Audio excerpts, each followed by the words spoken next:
Welcome to Nanak classes. दोस्तों, Nanak classes के YouTube channel पे आपका स्वागत है। आज है 3 अगस्त और 3 अगस्त 2024 के जितने भी most important Rajasthan current affairs के क्वेश्चन बनते हैं, आज हम उनका डिस्कस करेंगे। पूरा वीडियो ध्यान से देखना और लास्ट में मैं आपसे क्वेश्चन पूछूंगा जिनके जवाब आपको कमेंट बॉक्स में देने हैं। आज हम पढ़ेंगे राइजिंग राजस्थान इन्वेस्टमेंट समिट का आयोजन, प्रदेश में एक पेड़ एक जिंदगी अभियान की शुरुआत और जयपुर में बिहेवियर एक्सपेरिमेंटल लैब की स्थापना। पूरी विस्तृत चर्चा इस वीडियो के माध्यम से करेंगे। डेली इस समय आपको एक क्लास मिलती है, संडे के दिन वीकली और फिर मंथली क्लास मिलती है। तो आपको मंथली क्लास जुलाई महीने की वन लाइनर नानक क्लासेस शिवसर पर मिल चुकी है और आज शाम को MCQ क्लास आपको नानक क्लासेज पे मिलेगी। तो सभी विद्यार्थी निरंतर अध्ययन करें, मेहनत करें। सभी प्यारे साथियों को प्यार भरा नमस्कार, गुड मॉर्निंग। करें सेशन की शुरुआत। एक बार जिस विद्यार्थी ने चैनल को सब्सक्राइब नहीं किया कर लें, वीडियो को लाइक और शेयर कर लें। सबसे पहले हमने क्या पढ़ा? कल पढ़ा था कि गोवा में आयोजित वाको India national senior kick boxing प्रतियोगिता में राजस्थान के प्रतीक बेनीवाल ने कौन सा पदक जीता? रजत। राजस्थान के 3 खिलाड़ियों ने पदक जीता, एक रजत आया था और 2 कांस्य पदक। नशा मुक्ति से संबंधित जागरूकता हेतु किस जिला प्रशासन द्वारा मानस अभियान चलाया जा रहा है? हनुमानगढ़ जिला प्रशासन के द्वारा। स्वप्निल कुसाले ने पेरिस ओलंपिक 2024 निशानेबाजी प्रतियोगिता में 50 मीटर राइफल 3 पोजीशन फाइनल में कौन सा पदक जीता? कांस्य। लाडो प्रोत्साहन योजना की शुरुआत कब हुई? 1 अगस्त 2024। इसकी पूरी चर्चा मैंने आपको कल बता दी। रिको द्वारा विशेष आर्थिक क्षेत्र सेज की स्थापना कहाँ की गई? जयपुर के अंदर। वित्तीय वर्ष 2023-24 के दौरान रिको द्वारा राज्य में कितने नए औद्योगिक क्षेत्रों को विकसित किया गया? 10। और 2022-23 के अंदर किए थे 8 और वो प्रश्न पेपर में आया था। अब ये 10 कौन कौन से थे कल वाली क्लास में मैंने बता दिया। और रिको द्वारा 4 एग्रो फूड पार्क विकसित किए गए, कोटा, श्रीगंगानगर, अलवर और जोधपुर। ये क्वेश्चन आर्थिक समीक्षा के हैं जो मैं आपको डेली करवा रहा हूँ।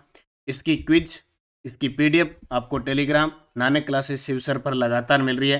क्विज भी मिल रही है और PDF भी आपको प्राप्त हो रही है। इसके अलावा इसका टेस्ट नानक क्लासेज ऐप में चल रही जनवरी से दिसंबर 2024 की टेस्ट सीरीज में मिल रहा है। ये 200 रुपये की है, अभी 100 रुपये मात्र में चल रही है।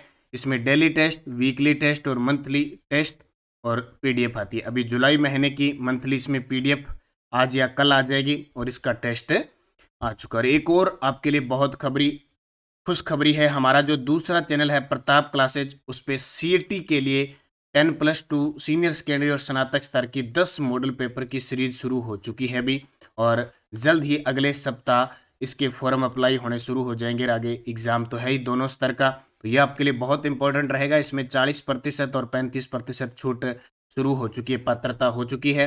तो जो भी विद्यार्थी CAT की तैयारी कर रहे हैं, क्योंकि आगे 1 साल तक जो CAT में अच्छे नंबर बनाएगा वही सभी विभागों की भर्तियों के एग्जाम दे पाएगा। तो प्रताप क्लासेज ऐप डाउनलोड करके टेस्ट सीरीज ले लो। अब करें स्टार्ट आज की क्लास। आज का पहला प्रश्न, 9 से 11 दिसंबर 2024 को राइजिंग राजस्थान इन्वेस्टमेंट समिट का आयोजन कहाँ किया जाएगा? वेरी वेरी इंपॉर्टेंट प्रश्न है, वेरी वेरी इंपॉर्टेंट प्रश्न है। 9 से 11 दिसंबर 2024 को राइजिंग राजस्थान इन्वेस्टमेंट समिट का आयोजन किया जाएगा जयपुर के अंदर। कहाँ? जयपुर में। ये तस्वीर देख लो, ये है मुख्य सचिव सुधांशु पंत, ये है हमारे मुख्यमंत्री भजनलाल शर्मा और ये खेल मंत्री, उद्योग मंत्री राज्यवर्धन सिंह राठौड़। तो इन्होंने कल पोस्टर का विमोचन किया और घोषणा की कि 9 से 11 दिसंबर 2024 को जयपुर में राइजिंग राजस्थान इन्वेस्टमेंट समिट का आयोजन किया जाएगा। तो देखिए, राइजिंग राजस्थान इन्वेस्टमेंट समिट आयोजन 9 से 11 दिसंबर 2024, आयोजन जयपुर में। उद्देश्य, राज्य में देश विदेश की कंपनियों का निवेश बढ़ाना। उद्देश्य क्या है? राज्य में देश विदेश की कंपनियों का निवेश बढ़ाना। मुख्यमंत्री भजनलाल शर्मा ने 1 अगस्त 2024 को इस समिट से संबंधित प्रतीक चिन्ह यानी लोगो का विमोचन किया। साथ ही निवेशक सरकार के साथ आसानी से MOU कर सके। MOU एक समझौता यानी मेमोरेंडम ऑफ अंडरस्टैंडिंग कर सके, इसके लिए सिंगल पॉइंट निवेदक इंटरफेस लॉन्च किया। यानी किस भी सरकार के साथ, किसी भी संस्था के साथ जब समझौता होगा तो उसके लिए सिंगल पॉइंट निवेदक इंटरफेस लॉन्च किया गया। तो देश विदेश की कंपनियों का निवेश बढ़ाने के लिए जयपुर में 9 से 11 दिसंबर 2024 को राइजिंग राजस्थान इन्वेस्टमेंट समिट का आयोजन किया जाएगा। जूनागढ़ गुजरात में, एक देखो जूनागढ़ का किला है अपने राजस्थान बीकानेर में, एक जूनागढ़ है रियासत थी बहुत बड़ी जिसको जनमत संग्रह से मिलाया गया था। जूनागढ़ गुजरात में शक्कर बाग से शेर का जोड़ा राजस्थान के किस बायोलॉजिकल पार्क में लाया गया? ये देखो भी आपके सामने, शेर शेरनी का जोड़ा अपने राजस्थान के एक बायोलॉजिकल पार्क में लाया गया, वो था सज्जनगढ़। किसमें लाया गया? सज्जनगढ़ जो बायोलॉजिकल पार्क उदयपुर में है, उसमें जूनागढ़ गुजरात से जो में शक्कर बाग है वहां से शेर का जोड़ा लाया गया। अब ऐसे नहीं कि जोड़ा लाया गया, बदले में भी बहुत सारे वन्य जीव इनको देने पड़े। अब देख लो, शेर शेरनी के बराबर जितने के देने पड़े ना, उतने देने की सहमति हुई है।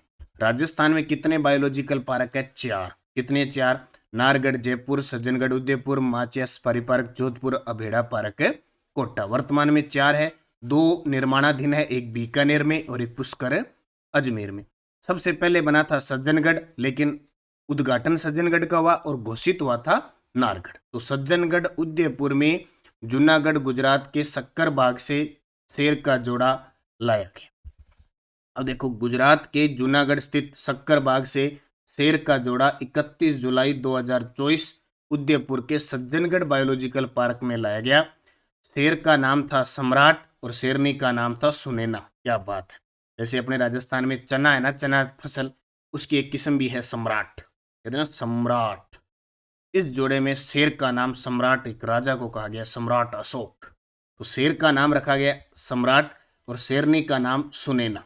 सम्राट की बात कौन सुनेगी? शेरनी।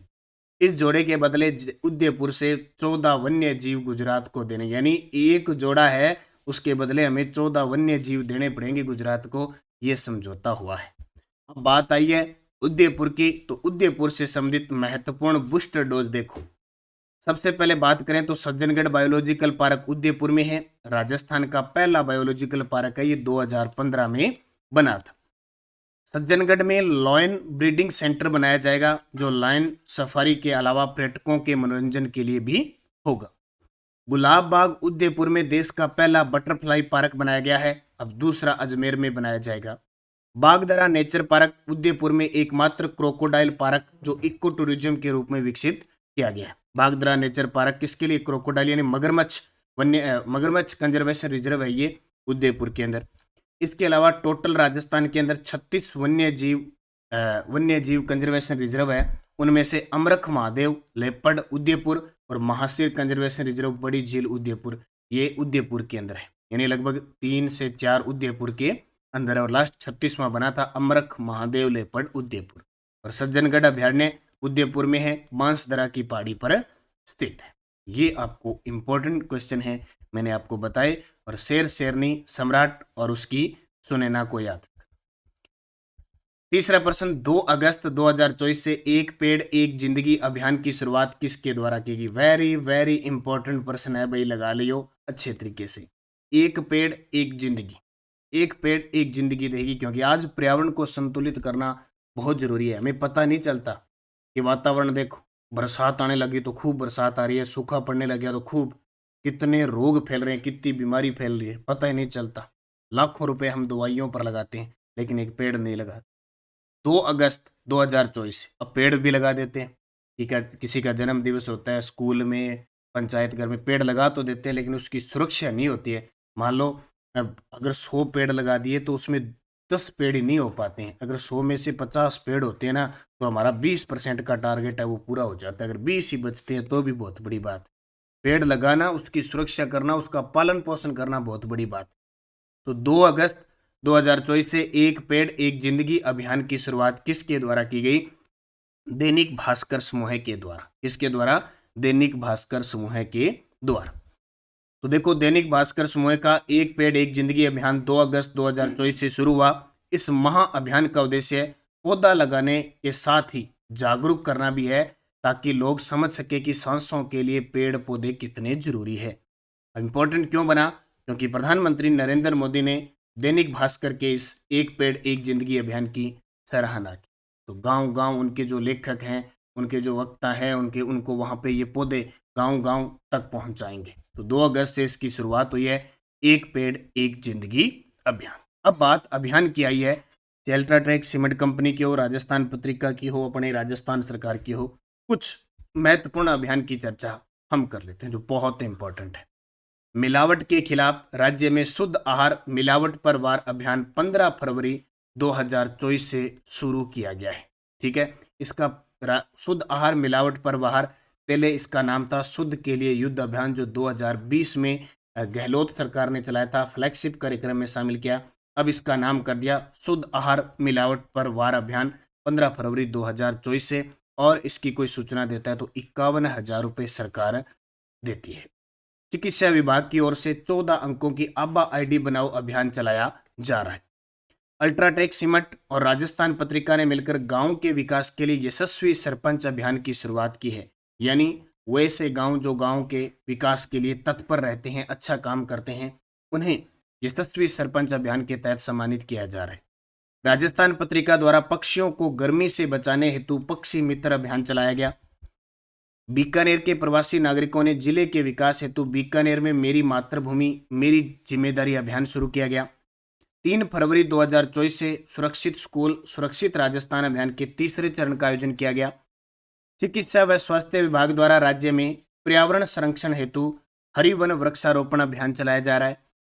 23 जून 2024 से राजस्थान में एक पेड़ मां के नाम अभियान का शुभारंभ हुआ और 5 जून 2024 से प्रदेश में वृक्षारोपण महा अभियान की शुरुआत हुई, जिसके लिए एक पोर्टल लॉन्च किया गया था, जियो टैग पोर्टल, राज जियो ट्री ऐप है ना, जिसके तहत पौधों को जियो टैग किया जाता है।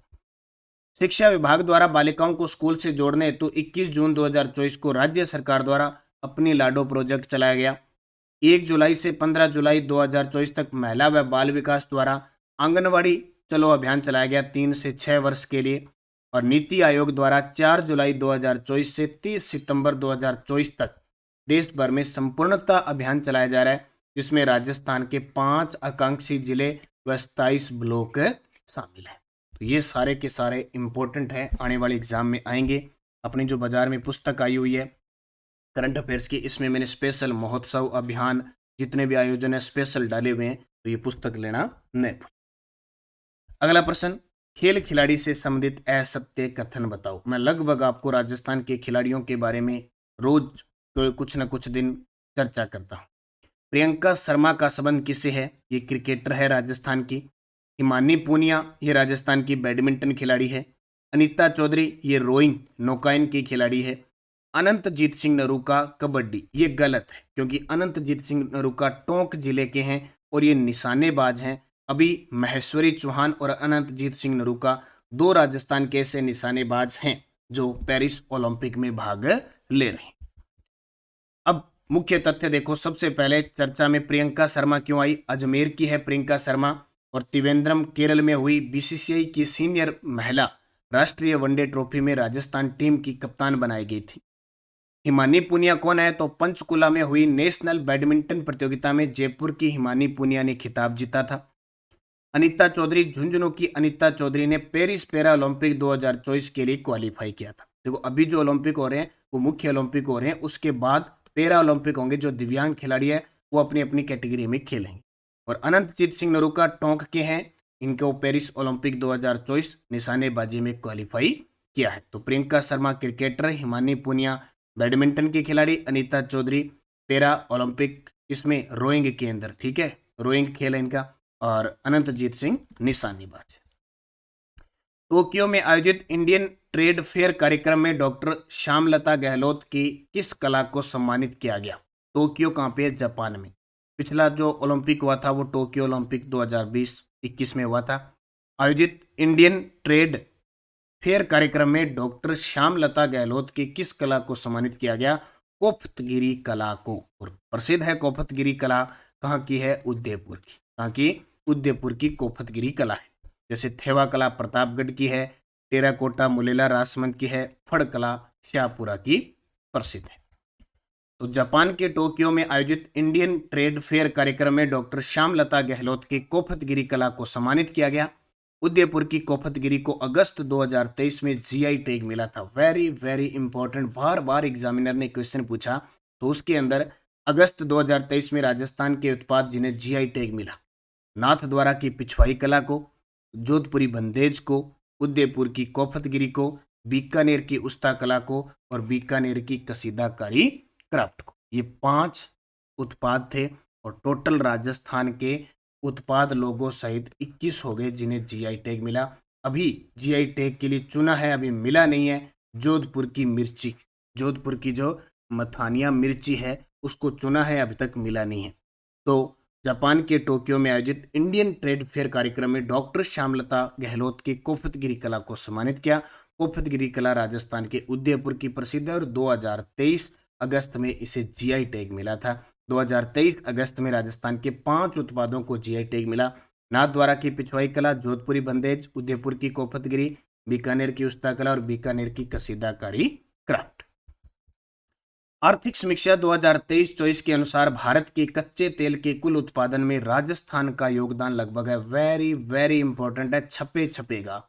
आर्थिक समीक्षा 2023-24 के अनुसार भारत के कच्चे तेल के कुल उत्पादन में राजस्थान का योगदान 14.95। जी बिल्कुल, पहले आप 22% पढ़ते थे और कितनी बार एग्जामिनर ने क्वेश्चन पूछा, अब आ गया 14.95। तो राजस्थान भारत में कच्चे तेल का महत्वपूर्ण उत्पादक है। भारत के कच्चे तेल के कुल उत्पादन 29.36 मिलियन मीट्रिक टन प्रतिवर्ष में राज्य का योगदान 14.95% यानी 4.39 मिलियन मीट्रिक टन प्रतिवर्ष है। राज्य में पेट्रोलियम उत्पादक क्षेत्र निम्नलिखित 4 पेट्रोलिफेरस बेसिन के अंतर्गत लगभग 1,50,000 वर्ग किलोमीटर में विस्तृत है, यानी इसमें 14 जिले आते हैं, अभी नवीन जिले इसमें शामिल नहीं की। 4 बेसिन याद रख लेना पेट्रोलिफेरस। बाड़मेर सांचौर बेसिन, इसमें बाड़मेर सांचौर जालोर आ गया, अब देखो सांचौर को शामिल कर लिया। जैसलमेर बेसिन में जैसलमेर जिला आता है। बीकानेर नागौर बेसिन में बीकानेर, नागौर, श्री गंगानगर, हनुमानगढ़, चूरू आता है। और विंध्यन बेसिन में कोटा, बारां, बूंदी, झालावाड़ जिले और भीलवाड़ा और चित्तौड़गढ़ जिले के कुछ भाग आते हैं, यानी कहने का मतलब 14 जिले। देखो 1 2 3 4 5 6 7 8 9 10 11 12 13 14, पहले 4 पेट्रोलिफेरस में 14 जिले आते थे, अब कितने आने लगे, 15 आने लगे, यानी यहाँ कौन सा जुड़ गया, सांचौर। अब जरूरी नहीं है कि यहाँ गंगानगर से अनूपगढ़ हुआ है तो अनूपगढ़ भी शामिल हो, नहीं, ठीक है, तो नागौर से डिडवाना शामिल हो, ये नहीं है, 15 जिले अब इसके अंदर आ गए।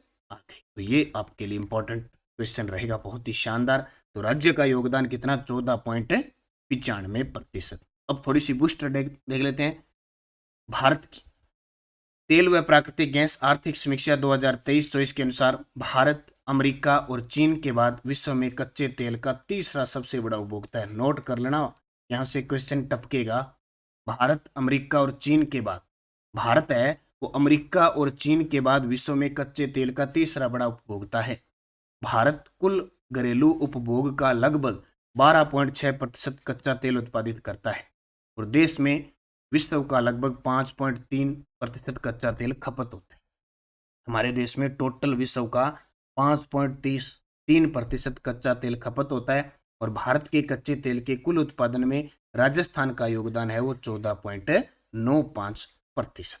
ये आंकड़ा आर्थिक समीक्षा का है, जो इंपॉर्टेंट आर्थिक समीक्षा से बन रहा है मैं आपको अपडेट करवा रहा हूं। भारतीय प्रबंधन संस्थान IIM उदयपुर ने राज्य सरकार के सहयोग से बिहेवियर एक्सपेरिमेंटल लैब की स्थापना कहाँ की है। 100% एग्जाम में छपेगा किसके सहयोग से। एक तो सबसे पहले ध्यान रखना जयपुर के अंदर किसने स्थापित की है, भारतीय प्रबंधन संस्थान IIM, उसने राज्य सरकार के सहयोग से। तस्वीर देखो, उद्घाटन कर रहे हैं हमारे राजस्थान के उद्योग मंत्री, उद्योग व वाणिज्य विभाग के मंत्री, खेल मंत्री, कौशल मंत्री, कौन, राज्यवर्धन सिंह राठौर। ये प्रश्न पक्का छपेगा, मैं आपको बता देता हूं, देख लो पूरी डिटेल।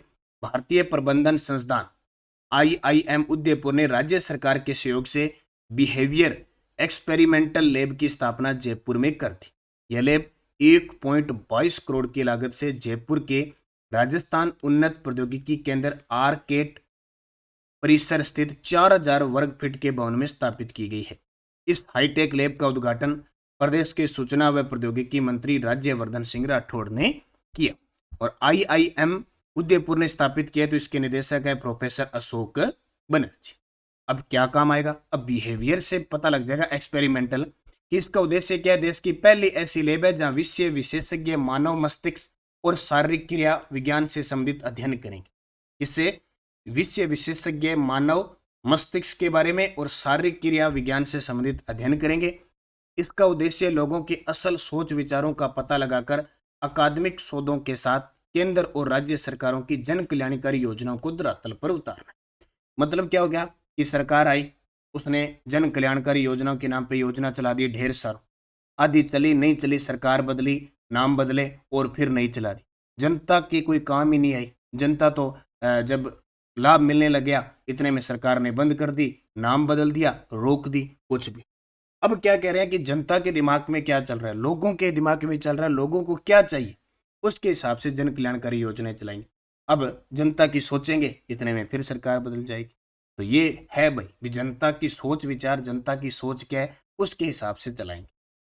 क्योंकि सरकार योजनाएं लागू कर देती है, करोड़ों रुपए खर्च कर देती है और बाद में खामियां आती है। इस योजना में इतना घपला हो गया, उस योजना में करोड़ों खा गया, उस योजना में जमीन ही नहीं मिली, उस योजना में इतनी खामियां थी, ऐसे चलती रहती।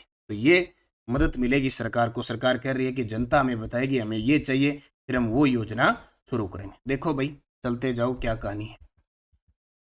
टेलीग्राम ज्वाइन कर लो नानक क्लासेज और नानक क्लासेज शिव सर, ताकि आपको पीडीएफ क्विज वगैरह मिलती रहे। मैं आपको बता देता हूँ, वन लाइनर पीडीएफ और quiz Nanak classes Shiv sir पर मिलेगी। मैं आपको पहले बता देता हूँ, वीडियो के डिस्क्रिप्शन में टेलीग्राम के लिंक है, आप नानक क्लासेज से जुड़े, पल पल की अपडेट आपको प्राप्त होती है। पिछले वीडियो का क्वेश्चन था, राज्यपाल हरिभाऊ किशन राव बागड़े को किसके द्वारा शपथ दिलाई गई? तो शपथ दिलाई गई 42वें हाईकोर्ट मुख्य न्यायाधीश मनिंदर मोहन श्रीवास्तव, और किस राज्यपाल के रूप में? 45वें राज्यपाल के रूप में। अब आपके लिए क्वेश्चन जिसका जवाब कमेंट में देना है, राजस्थान रिको द्वारा विशेष आर्थिक क्षेत्र सेज की स्थापना कहाँ की गई? जोधपुर में, जयपुर में, कोटा में, खेरथल, तिजारा। इसका जवाब आपको कमेंट में देना है। यस्टरडे डोज चल रही थी उपनाम से। मेवाड़ की मीरा किसको कहते हैं? गौरीबाई डूंगरपुर को, इसको वागड़ की मीरा भी कहते हैं। राजस्थान की राधा मीराबाई को कहते हैं चित्तौड़गढ़। राजस्थान की मरु कोकला अल्लाह जिलाबाई बीकानेर। राजस्थान की लता सीमा मिश्रा जयपुर, और राजस्थान की जलपरी रीमा दत्ता, और सक्वेश की सनसनी सुरभि मिश्रा। ठीक है, राजस्थान की जलपरी रीमा दत्ता, राजस्थान की लता सीमा मिश्रा, राजस्थान की मरु कोकिला अल्लाह जिलाबाई। इनको याद रखना उपनाम। अब 5 फिर उपनाम है, ये तो ऐसे लिखा गया। आदिवासियों की बाईजी किसको कहते हैं? राजस्थान का शेक्सपियर किसको कहते हैं, जिसके नाम पे अभी महोत्सव भी बनाया जाएगा, सरकार बनाएगी? राजस्थान का नगीना किसको कहते हैं? विज्ञान की अनमोल दौलत किसको कहते हैं? और राजस्थानी शब्दकोश के जरिए। कोई ना कोई एग्जाम में उपनाम आते हैं। इन पांचों को जवाब आपको कमेंट बॉक्स में देने हैं। जाते जाते वीडियो को लाइक शेयर कर देना। और बाकी नानक क्लासेज ऐप में आपको एक तो वीडियो कोर्स उपलब्ध हो चुका है, अभी स्पेशल राजस्थान करंट अफेयर्स की अभी क्लासें शुरू करने जा रहा हूं मैं 2-4 दिनों से। स्पेशल वीडियो कोर्स है, 1 जनवरी से 31 दिसंबर के बीच जो भी पुरस्कार खेल वगैरह होगा तो आराम से इनको अपडेट करेंगे। अभी छूट चल रही है, इसका फ़ायदा उठा लें। बाकी निरंतरता रखें, मेहनत करें। करंट अफेयर्स है, टेस्ट सीरीज है, और सीईटी मैंने बता दी, समान पात्रता परीक्षा प्रताप क्लासेज पे आपको मिलेगी, ध्यान रखना। ऐप डाउनलोड कर लो प्रताप क्लासेज, 10 मॉडल पेपर शानदार पूरे पेपर के हिसाब से। निरंतर अध्ययन करो, 1-2 दिनों में जिला दर्शन आने वाली है। बरसात का मौसम खूब है, बरसात खूब हो रही है, तो अपने आसपास ध्यान रखें बच्चों को और वगैरह, और खुद भी सुरक्षा रखें। धन्यवाद। जय हिंद, जय भारत, जय राजस्थान।